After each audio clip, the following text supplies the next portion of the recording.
Hi, I'm MJ. Welcome to the Blogs4Borders video Blogburst, September 4th, 2007. Thanks for joining us as we take a whirlwind tour of illegal immigration news across these United States.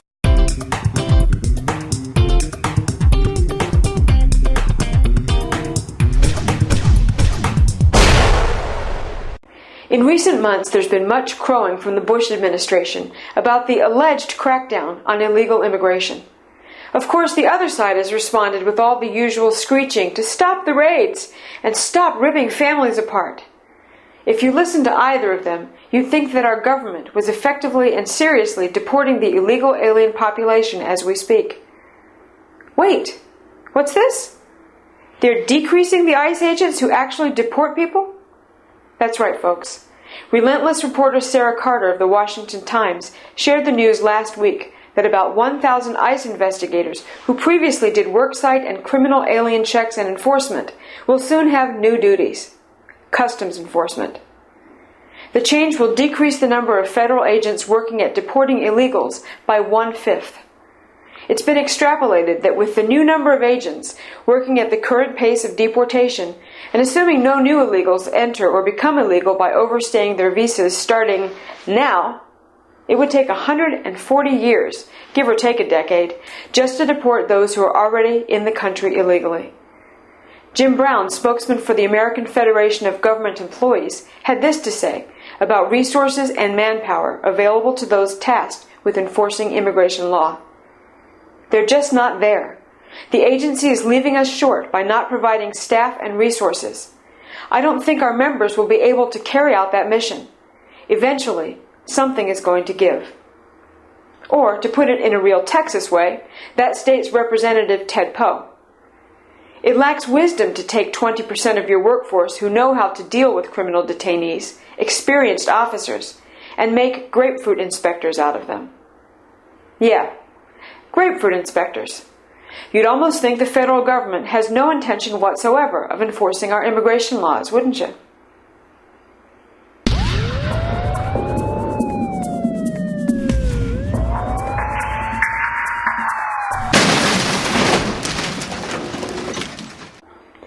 The victims: an 18-year-old woman and a 17-year-old boy from Northern Virginia. The accused: Jose Ramirez, 18, and Porfirio Ramirez Baca, 34, both illegal aliens. The charges: 2 counts of assault and battery, and 2 counts of abduction with intent to defile. The story: the victims were taking a walk on the night of August 27th when they noticed they were being followed. When they tried to get into their vehicle to leave, they were stopped by Ramirez and Ramirez Baca. They punched the boy, shoved the woman down, and held her on the ground, groping her. Fortunately, both victims were able to struggle free and call the police, who apprehended both suspects. Of course, if our government had been doing its job, these 2 illegal aliens wouldn't have been here, and that makes this crime 100% preventable. The victim: Vincent Deanna, 26, a Flint, Michigan police officer. The accused: Ramon Felix Pineda, 25, an illegal alien from Mexico. The charges: second-degree murder, operating a motor vehicle while intoxicated causing death, failure to stop at the scene of a serious accident causing death, and driving on a suspended license. The story: on the evening of August 26th, a drunk Pineda struck Officer Deanna's motorcycle from behind, pinning him under his car. After dragging him for 70 feet, Pineda jumped out of his vehicle and attempted to flee the scene, but quick-thinking witnesses tackled and restrained him until the authorities arrived. Officer Deanna died several hours later. Pineda admits he drank 7 beers before getting behind the wheel. He admits entering the country illegally 10 years ago. And notice that the last charge we mentioned wasn't driving without a license. It was driving on a suspended license. Michigan is one of 7 states that officially issues licenses to illegal alien drivers. Of course, if our government had been doing its job, Pineda wouldn't have been here to get a license. He wouldn't have been here to do whatever it was he did for that license to be suspended. And he wouldn't have been here to drink those 7 beers, get behind the wheel of a car drunk, and kill a young, off-duty police officer named Vincent Deanna. And that makes this crime 100% preventable.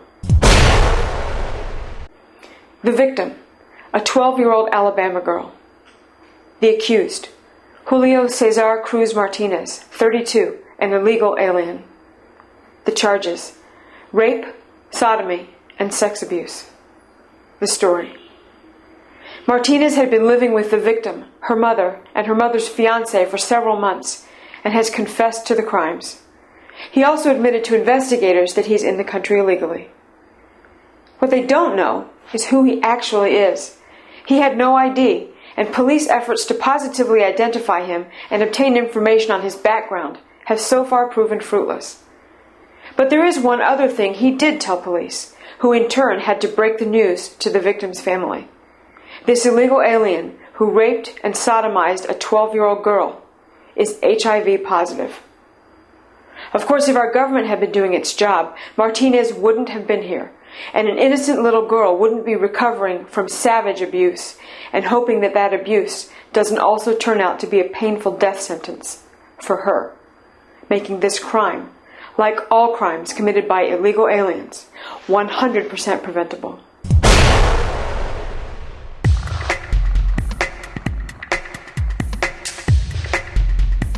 Victorville, California. The illegal alien uncle of a 3-year-old girl lures her into his room with candy, then sexually abuses her. Later, mom finds the toddler covered in blood and calls the police. Problem solved? Not in the new and improved America, the America where illegal aliens are allowed a get-out-of-jail-free card, otherwise known as the Deportation Joke. In 2000, the uncle, Salvador Luna, was arrested in Ventura County on suspicion of annoying or molesting a child.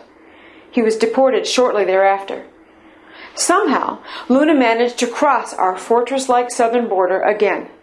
Records show that he was picked up for DUI last year, but this time authorities passed on the opportunity to deport him. I mean, how could we possibly sleep at night if we didn't roll out the red carpet for drunk driving child molesters who aren't even supposed to be here in the first place? But who's to say that this would have protected his little niece anyway? Deportation with an open, unsecured border is a joke, a sick joke. As long as our president is unwilling to secure the border, we will lay every rape, murder, child molestation, you name it, directly at his globalist feet. As long as our government continues to hold border enforcement hostage for a ransom of amnesty, we will remind them of the blood on their hands. And as long as businesses offer a sacrifice of American lives at the altar of cheap labor and profit, we will continue to tell them that we see it, we know it, we will not forget it, and we will not be silenced. Deportation without a secured border is meaningless. It's a joke, and we're not laughing.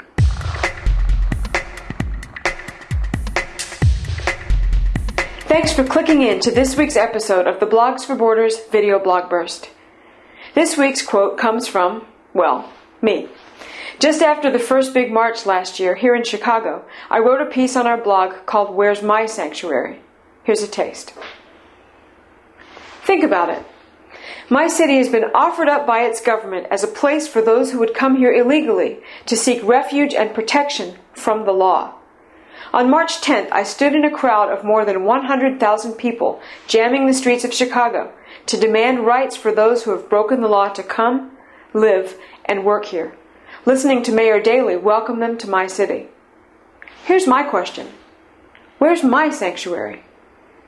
I'm a citizen of this country. I pay taxes. I abide by the law. I am a hard-working resident of the city of Chicago. Shouldn't my hometown be a place of refuge and protection for me? I'd love to be able to call Chicago my sanctuary city. It would be a place where I could seek refuge and protection from a world gone mad. A place where illegal aliens march by the tens of thousands to demand the rights of citizens. A world where the very people who have been elected to look out for me can't wait to step all over me to reach out to people who spit on the laws of this country to be here. But alas, there is no sanctuary for me here. I'm just a citizen.